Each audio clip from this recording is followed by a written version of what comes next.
ستاره درخشان اسرار تاجیک دارنده جایزه گرانپری آزمون سرندگان جوان با نام آیسته آریانا سامانیان تاجیکستان رستم سروندی را دعوت میکنم و گفتنیم که رستم آواز خوشت زینت هر انجمن است، زیبنده شکوفه های سرو و سامن است، در هر سرود و ترانه دلکش تو مهری خوش مادر است، مهری وطن است.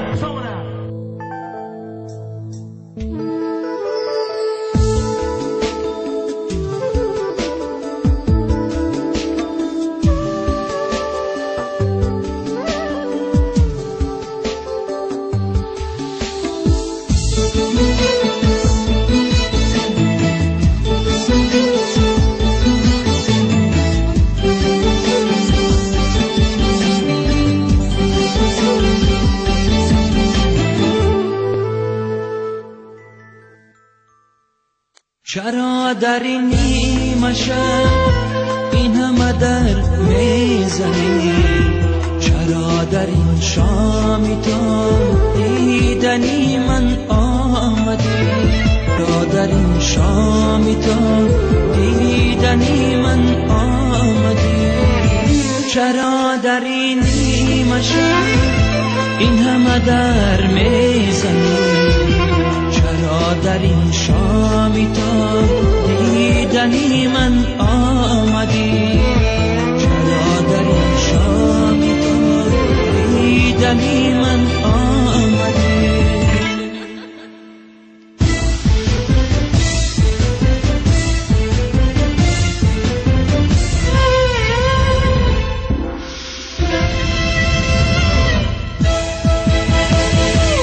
چرا باز آمدی پیدا شدی سراغم اندری شب شدی؟ چرا باز آمدی پیدا شدی سراغم اندری شب شدی؟ مگر از کردن سوده بی ابرو که روی آستانی ما شدی؟ مگر از کردن سوده بی ابرو که روی آستانی ما شدی؟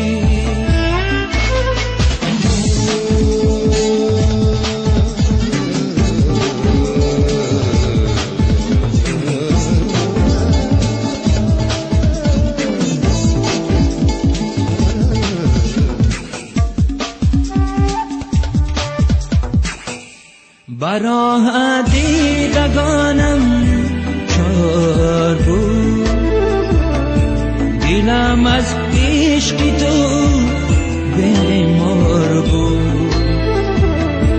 براه دیدگانم چار بود، دلم از عشق تو بیمار بود.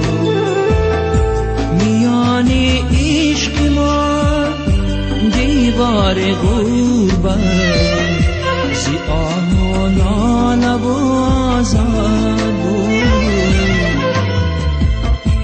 میانی عشق ما دیوار غربت زی آه و ناله و آزار بود.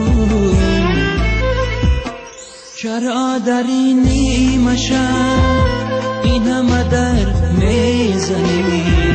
چرا در این شامی تو دیدنی من آمدی؟ چرا در این شامی تو دیدنی من آمدی؟ چرا در این نیمه شب این همه در میزنی؟ چرا در این شامی تو دیدنی من آمدی؟ چرا در این شامی تو دیدنی من